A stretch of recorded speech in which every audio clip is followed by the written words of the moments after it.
Thank you. Welcome to Kasuku Live, the people's platform. Olnako rairo nze chituddemu okusinzira ku Kasuku Command Center. Wano wendi.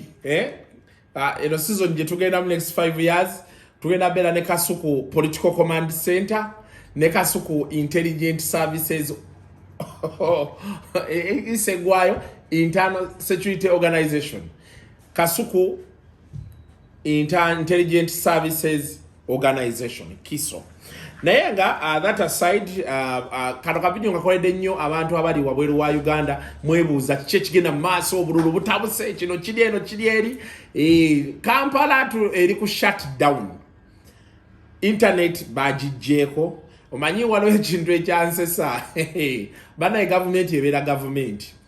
Ku Tuesday I think Museveni yavaayo mu speech ye n'agamba olw'okuba bagyeko Facebook z'abantu be naye social media agenda gikola ki giggala. Kati ffe mu busiru bwaffe eno twadda mu kudownloadinga VPN because kibadde tekibangawo ne abantu ne badda ku social media. Museveni akaddiye nnyalimba ate kati nga tuli ku Facebook kati yagaddewo ki ziba ziyingira saawa 2:00 ku Lwokusatu ekiro emu 2 chup ne tuvaako nga VPN ne bobozi waliwo yaddaina VPN ana ku simu ng'agamba nti eno bw'ejaming eri connecting automatically eno bw'ejaming eri connecting automatically bonna fenna ne tuvaako so ne tubeera mu blackout. It's been nali simanyi nti they can come a day anyway. Nze nganze nina ebintu bingi byendabye byenjize last year ne just ketwakatambulako ekitini nali simanyi nti olunaku lusobola okukya nga Uganda yonna eri waka 90%. Musajja yajja n'alangirira curfew n'alangirira stay home mu bino ya corona nga tulowooza bya saaga fe abamu abafuna omukisa otambula nga ne kapiki tosobola kalinnya emmotoka ekukima ewaka nekuteeka ku mulimu beerwawo okukukima nga tolina piki gy'okola ki. Nali simanyi nti ndikirabako. Nali simanyi nti ndirabako Kampala ekiro nga temuli wadde omulema n'abalalu baabula. Ne twebuuza nti yiyi abalalu baalazeewa kati byemu ku bintu byebitiisa kati nalabyeko Kampala nga internet evuddeko. So what did I learn from it? In a government in power esobola okukola kyoyagala kyeyagala tobeera waawo okugamba nti never tekiribaawo tekisoboka wapi. Yeah, but images weziri internet is abasobola okuaccessinga internet eri a bit very slow, but those are the few. They don't amount to even 5%. But amu abagula amasimu ga 12 Pro Max iPhone to internet, so you can see us naye ng'olunaku lw'eggulo n'addeko wali ku Tale Center ekyambogo.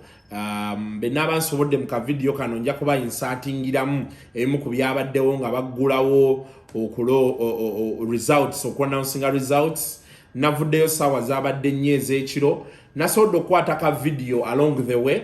Bali mu kulaba eno oba walabye akasoosewo ku saawa 8 osobola okuba ng'olaba nti nagezaako okulaga Kampala nga bwe yali. It was 10 minutes. Kampala ng'eri very quiet, very silent and very peaceful. By the way, for the first time as far as I know, natandika okumanya kulonda mu 2006. Naye oba mu senior 3 or senior 2 or something like that. When natandikira okumanya ku by'okulonda. I've not, maybe it's because the internet is not on, but we have not had an election as peaceful as this one. The election has been tetuwuliddeko instances nyingi nga bwe twawuliranga nti Kampala wali waliwo abalwanye sima abayokyeza ebipiira sima abakoze biki. So in the honest truth, the election has been largely peaceful. Of course, apart from a few instances tetuwuliddeko over the radio nezetulaliko ku TV nga emu-2-3 vis-a-vis emirundi giri ogenda owulire kasanga ti bayodde ballot box ateka mocha balwanye te akalune kayika tebalonze nebechi but most places and basodo kwanga balonda. So I don't know if it is because of the scaring but they want it abantu bajja kwechanga bichi government ne deploying motoka bya amajo babichi simanyi, but yeah, that has been it. However, coming to today, bachalangirira Electoral Commission yakafulumya results za mirundi ebiri as of now when jogerera naye nga Museveni abadde akyakulembedde so far with 60%, Bobi Wine nga alina 28, almost moving to 30% of the vote, nga naye balaga eri bakalwerizinga almost 40% or 30% of the vote. Musajja wange Katumba ekyokutaana akinywezezza yakafuna obululu emitwalo 2 n'ekitundu ku bululu bwakafuluma, which is something really very good and wonderful. Naye as of now ngenda kola ka disclaimer aba TV abasinga ke bakola nti results zino teziri final byengeno basomerako twagala tunulira ba winners and losers nadala fa abali no entertainment oba mu kye bayita society tuyina mba winners and losers and nja kunsonyiwa Kasuku Political Command Center yocha botegendereza bulungi oyinza okujjira mu Kasuku Political Command Center. That is how hot things are in this country. Tentatively ebivaayo from different polling stations lwakuba tebinalangirirwa, so we don't want to say it conclusively but tentatively ebitambula. Pira Sematimba mugenda kunotisinga ekintu kimu mu bintu mu bano bengendo bagamba winners and losers so far, naye nga chances z'okuba nti bajja kuwangula eventually ntini nnyo. Why? Abaana ekisooka I don't want to send voter turnout ya terabwangako but akalulu kabadde heavy nnyo nti omuntu alonze candidate we, for example abalonze abanupu balondedde ddala nnyo nti otuuka mu box ogenda owulira nti owanupu alina obululu 6 ng'amuddirira alina obululu 2,000. So it becomes very hard to think omulala ajja to make a comeback. Of course currently the ruling government yekyalina aba MP abasinga according to results ezijja maybe okuyisaamu kuba I think wekijjo sigala ebisigadde ebyolangirira zikyali formalities zokka, but we all expect that President Yoweri Museveni okusinzira ku results ezijje zitrickinga in boba osobola okulaba TV nachi from different areas. Of course nga bateekako disclaimer nti these ones are not if the final results. Electoral Commission yejjo zikonfaminga naye nga jjukira ku district babeera bamaze okulangirira nti ono awangudde zigenze. So okusinzira ku bwe tulaba President Museveni agenda wangula akalolo agendera tuddamu, then of course Bobi Wine agenda kuba mu kyakubiri from what we are seeing, Power agenda kuba mu kyakusatu, then Gregory Mugisha Muntu seems to be ng'ekifo ekyokuna akikutte n'amaanyi. Kati ate ekintu ekisinga okwewuunyisa ekifo ekyokutaano kikyali very tough wakati wa Nancy Kalembe ne Katumba. Surprisingly, I've seen honest figures are changing. I've seen Nancy Kalembe nga ino obululu bungi. Nebuuza Nancy obululu yabujjawa. Could it be the female card or something like that? Anyway, as of now, batulaga nti Bobi Wine akutte Buganda region. Era stronghold ye esinze evudde mu Buganda. A very big plus for Bobi Wine, but something that has scared very many people because we may be going back to tribal lines. Already before the vote, Nantoda kuveera mu Western, emboze badde etambula nti Omuganda agenda tufuga. Ate eyo Omuganda agenda tufuga bekigwa mu bana abasajja abava engulu ne mu East. Va ku East ya Busoga. Naye East ene erimu Mbale, Sironko, Bateeso. It becomes something else because bo beba instilingamu ekintu kiba kizibu okukyusa.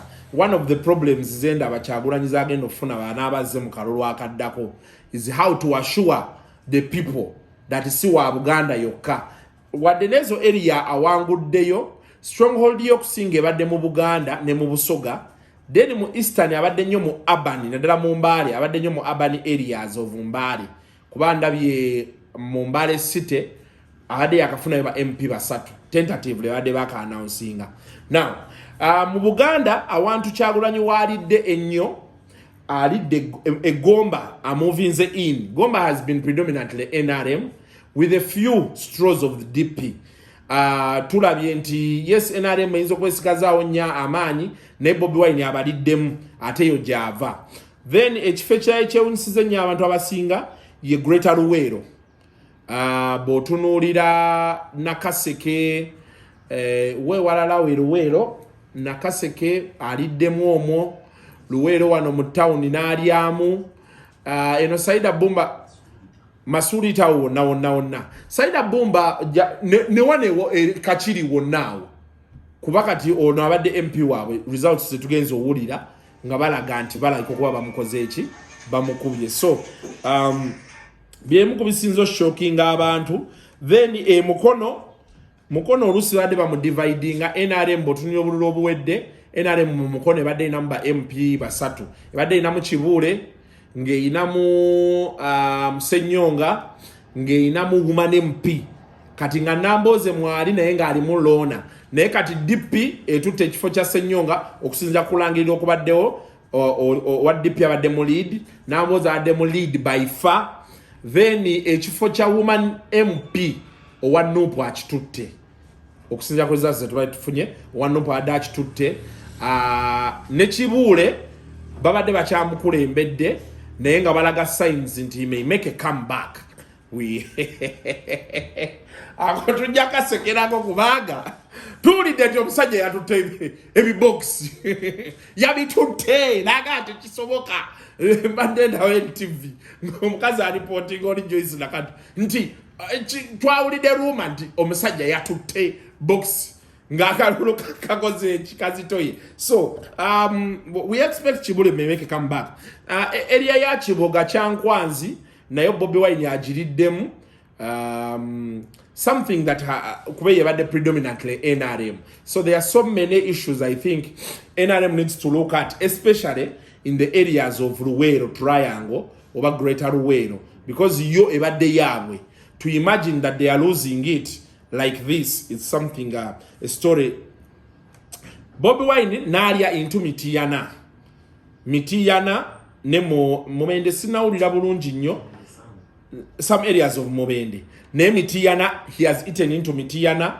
Tugenza okujja wano nga zaake is leading overwhelmingly wano ewa sula ye mukono ba south sula ewa DP abadde atuttewo Mityana South owa DP abadde atuttewo Mityana North Kibedi ne Dr. omusajja oli Sekitoleko sema gayo yo Dr. Obani babadde bakyali bwe bati naye nga ne side ya Dr. egamba nti Kibedi akalulu alayika okuba naye yakakutte by force naga nedda chiitirira. Then wali ku side ya Joyce Baagala abadde in lead nti out of kyempuliddeko, but of course the Electoral Commission will confirm all of this, out of 17 polling area stations oba 19 tugeze olya nga Baagala yakawangulako 11. So we don't know how Honorable Nabakoba will make a comeback, but we await the final results from the Electoral Commission. So Mityana nebeera nti stronghold ya Nuupu etutte waawo, then ekifo Nuupu mwefunye obululu overwhelmingly bifo bya mirundi ebiri mu Kampala wano. Nuupu eyodde buli elective position yebaddewo okujjako eyansereko Muhammad Kampala Central. Bachaji bagamba awangudde tawangudde oba Nyanza awangudde oba tawangudde ebyo tulinde Electoral Commission okubijjayo. Naye tugenze okujjano nga Woman MP Shamim Malende alidinga by far. Lubaga North Kawalia abadde naye alidinga by far. Lubaga South oli omusajja Mukasa akaluye yakawangudde Katolu mama nakkiriza nti bamukubye. Betugenda we waddakaawo Kawempe zonna Sejirinya awangudde ewuwe abadde mu commanding lead. Bakazi be Bashir naye abadde mu commanding lead mu Kawempe. Then Makindye mpulidde owa Nuupu Nyeko abadde akyalidinze Kasozi by far. Then Sewanyana naye nga alidinze area ye by far. So that is basically what makes up Kampala. Kampala Central, it's still a tight race, but a tight race between Nsereko, Ngachina upper hand ku Nyanzi. Now, this is as of now. Nakawa Senyonyi yawangude ewe as pending kwanze nondera wa Senyonyi. Obululu bwa yise. Niba wa Senyonyi akalo. Ngatoiza kukiza ati Senyonyi bamukuba ekochi. Yagira ku FDC na yesimbe coach ya kalulu akawedde ne bamukuba. So I'm happy for him. Then that is Nakawa West. Nakawa East tugenze okujera nga bali mwezi alimu a very commanding lead. Zona ideas etukugamba mu nope zetuganti ezitutte tuzikolinga because they have been in a commanding lead nga they are winning overwhelmingly. So mukampala wo ayoddewo nope okujjako ekifo kimwe ekyansereko gye tukyalinda. Katatebo ovaawa onogenda e Masaka oba Greater Masaka. Ekifo ndowooza Bobi Wine kyatawangudde oba nope. Sembabule maybe ne lyantonde. Naye wano wonna kasitobuuka Mpigi n'ogivaamu. Kuba Mpigi emu omusajja ono Yusufu Nsibambi o FDC ye yaliddewo overwhelming tukenze owulira pending of course declaration. Bye tukugamba ebimu returning officer ya dikire halinga okitegera kyega returning officer ya dikire halinga naye nga ffe bye tuwulidde bye tulabye ne results zibadde zijja bade wangudo overwhelming. Hildaman abadde akulembedde Ameria mu Mawokota South. Is it south or north? Oli omusajja yewa Mawokota North. Hildaman adde akulembedde Ameria naye overwhelming.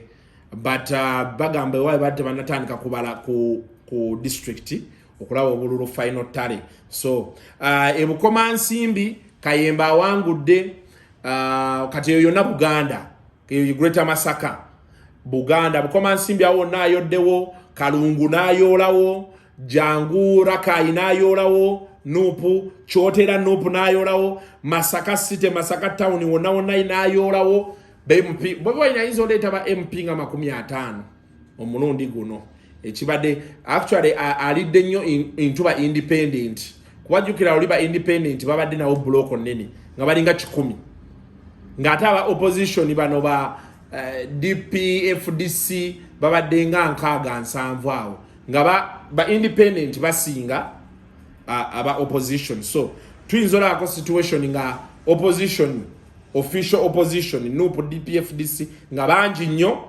okusinga ba independent, but NRM yamanyi nnyo era akalulu kano we kasinzo tawanyiza aba nupo. Museveni yawangudde kyetubadde tuwulirako Western Uganda agiwangudde by 90%. Western Uganda by 90%. Northern Uganda nagiwangula by 80%. So Museveni had in 2 block regions, the west, the north. Mu West Nile Arua jibagamba nti yemeka ya Nuupu Museveni abakubiddeyo 99%. So aida block is West Nile, Northern Uganda ne Western Uganda. And from ebyogerwa the analysts have seen bagambye nti by 2026 Western Uganda eyinza okuba nga ina voting block contributing almost 35% of the total registered voters. So Nuupu bemunamwagala otwala obuyinza, you need to begin eating into Western Uganda under all circumstances. Oba mwagala oba temwagala. So that is roughly breaking it down. Bino jakubo biraba obulube bunagwa bagenda kubitu breaking it down.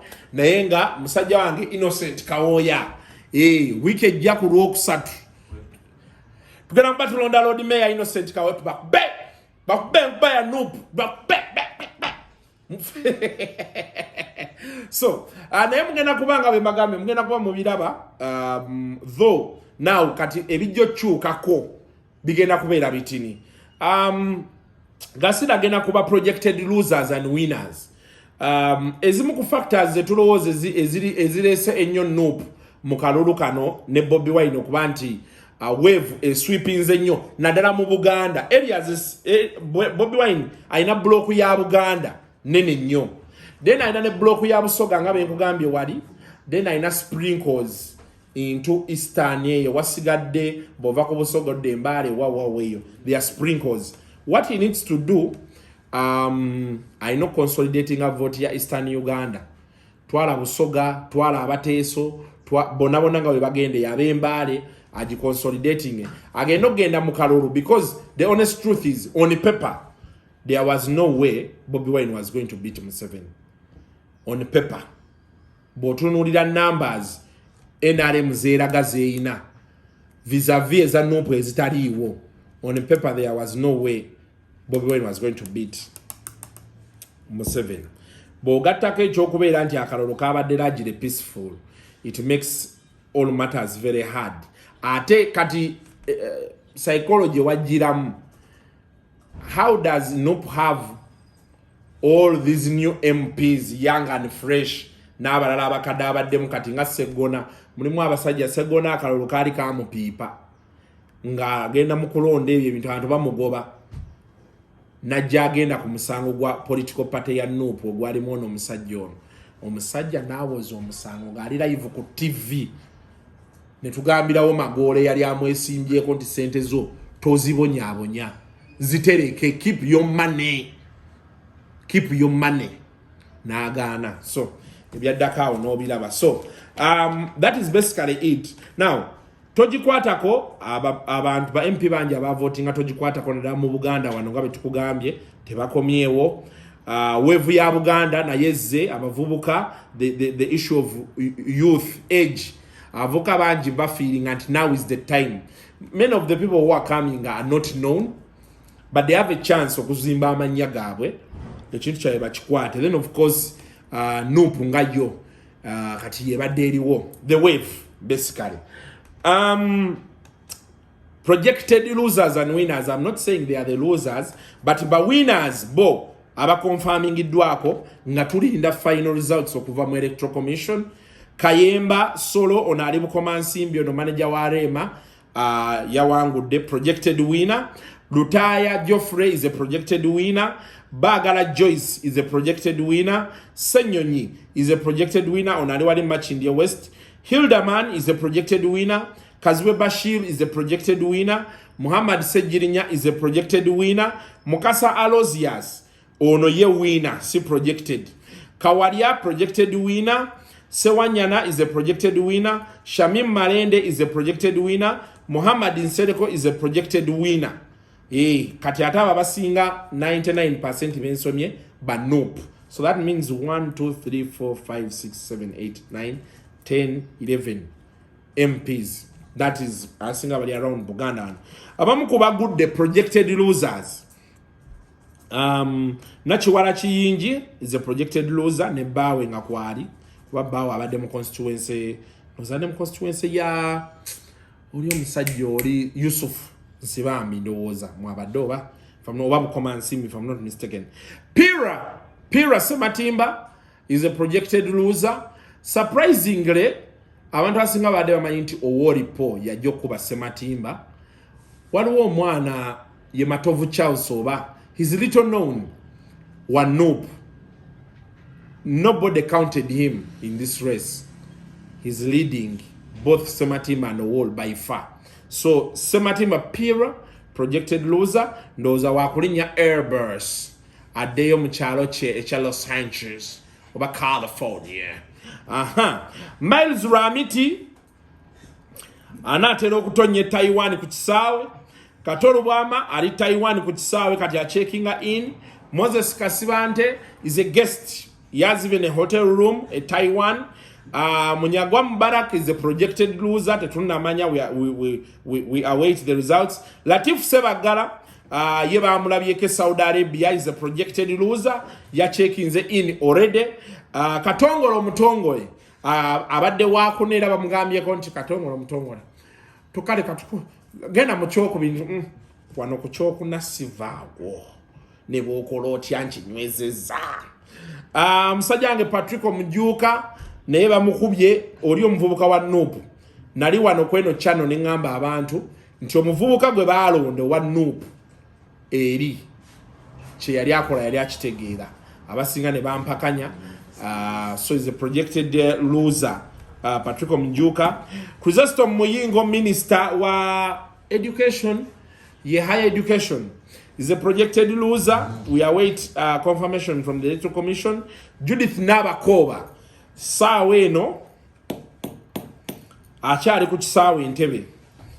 Ndoze shamule message za COVID test. Nayenga esawa yonna wa kulinya Taiwan. Is a projected loser.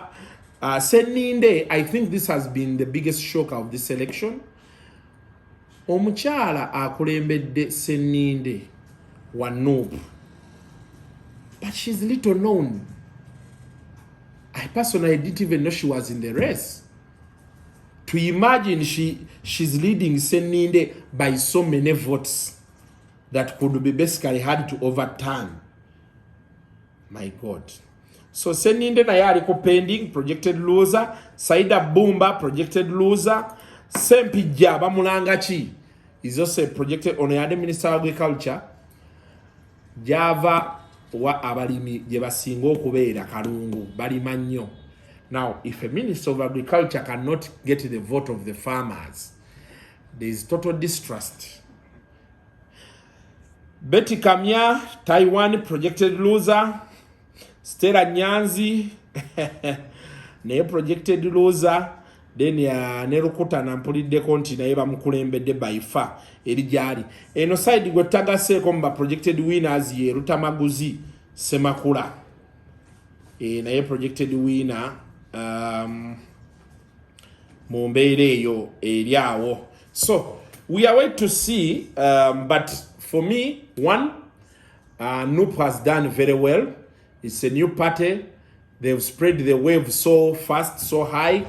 Msanyukerako Bobi Wine, much as he's not going to win the election, he has made a statement. One, as a person, twaberanga na yeno mundongo, fena nga batuyita basiru, badongo, bichi, avuddeyo, najja, yasoka na wangulo wa MP, najja na pulling huge crowds amidst the corona pandemic, much as it was illegal.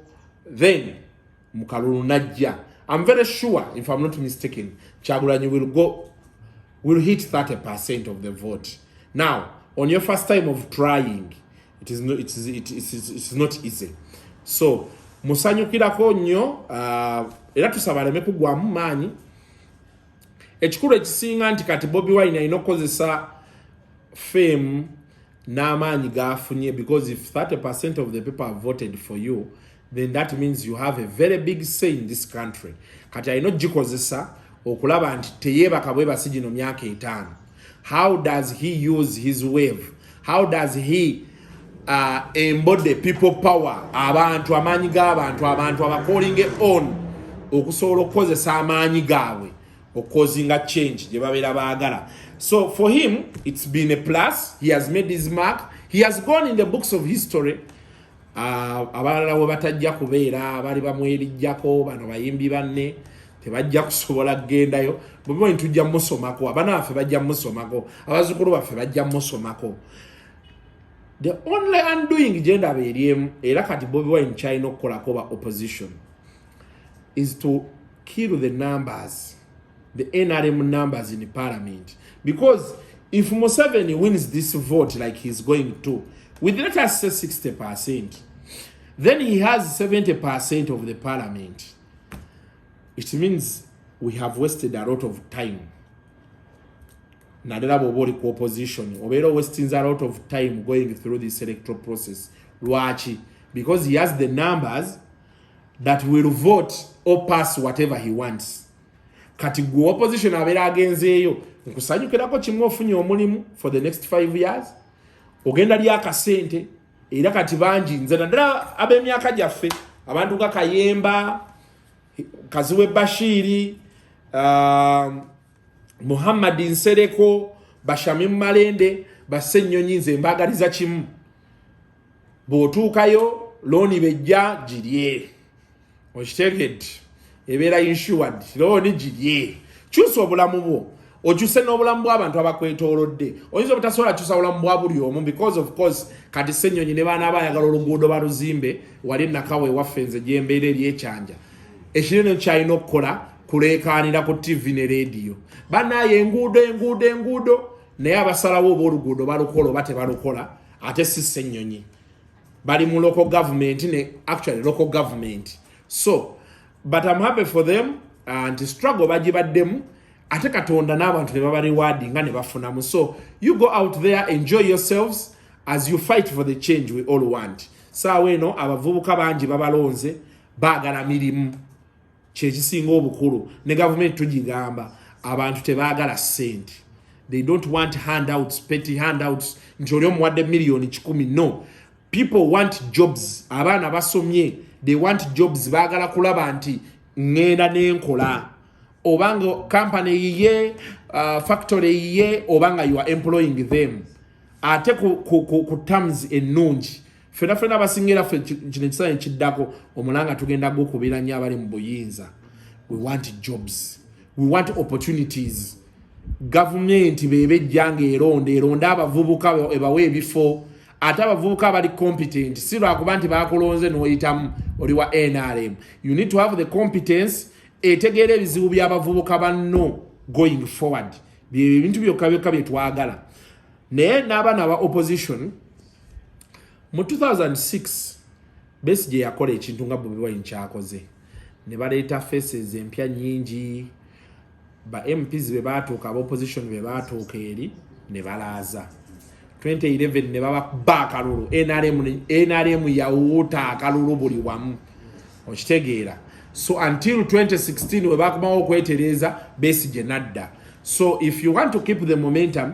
if you want to get the numbers if you want to have the biggest share in the parliament don't just get there ne mutuula aba opposition ne muwummula you need to work more than that for President Museveni every 5 years he gets to legitimize his rule through an election. The election happened and it was peaceful, much as so many people projected violence. To date, techinabao. So for Museveni that is a plus. Awo yagamba mpiseewo akalulu tukalonze ne tukafuna nkali free and fair as of now. Kati betuva awao he has the biggest share in parliament. So he goes, it is going to be another roller coaster for him. It is going to be business as usual. Kati okujjako okulonda ebifo, of course kati avuga ke bazza abangi. So many abakulukulu abo bagenda losing ebifo, bagezeko placing abavubuka mu bifo ebyo, ogezako ku attracting numbers back, and of course to increase the popularity of his government. For Museveni, it is business as usual. For the opposition, it is still an uphill task, but a statement has been made. So we hope for the best going forward. Nayenga abawangudde ebifo, congratulations. Mugende mukola ebintu abantu ababalonze be batumye okukola. Banji mutuukayo ne mulowooza nti olwokuba muri minority temulina nnyo kye musobola kukola. Ne perception ne mutagiteekawo. Naye go out there mukolere abantu. Work for the people. Abantu tebali bulungi. Fena tukirabye. Amalwaliro teri ddagala. MP osobola kiyimiriramu. N'okunga abantu bonti fenna tugende ku ddwaliro tutuulewo government emanye sikugambye kwekalakaasa sigambye kwonona bintu by'abantu make your voice heard peacefully okitegedde MP gamba abantu bonti oluguudo luganye fenna tugende tutuule mu luguudo government tukwata attention ya government emanye nti tulina okujja okukola ki oluguudo nekye bayita people power amaanyi g'abantu minisita olidde ssente z'abantu nga tujja ku geeti yo nga tutuula nga tugamba nti owayi tunnyonnyolemu kituufu si kituufu kati ng'otunnyonnyola peacefully ekyo kitegeeza nti anaagala okubba ssente agenda kutya okubba ssente kuba amanyi abantu bajja kumuzimbako akayumba bamugambe ssente zaffe mu malwaliro eddagala betaabeereyo tubuuze abasawo tubuuze National Drug Authority nti waaki temuli ddagala mu ddwaliro ngale tuwulira nti waliwo lyemukanyibwa nga lya expired nze waaki ebita let us be accountable naddala ba leaders baffe push us to account because tubalonze mutukiikirire other than that nga abiri tugenda kuba tulonda Innocent Kawoya for Lord Mayor w'ekibuga kino pakalu bankwase toyi abadde bafukire ebibiri mufukire obwerere naye lonkolu yate tugyongezedde ku 100 abantu mutubulire ekibajjeeka nga temumaze genda mu lonkolu ojjoga manse mu toyi zaffe ez'omu kibuga Kampala. Until next time, the People's Platform wano ku Kasuku Political Command Center ne Kasuku Intelligence Service Organization, we say bye-bye.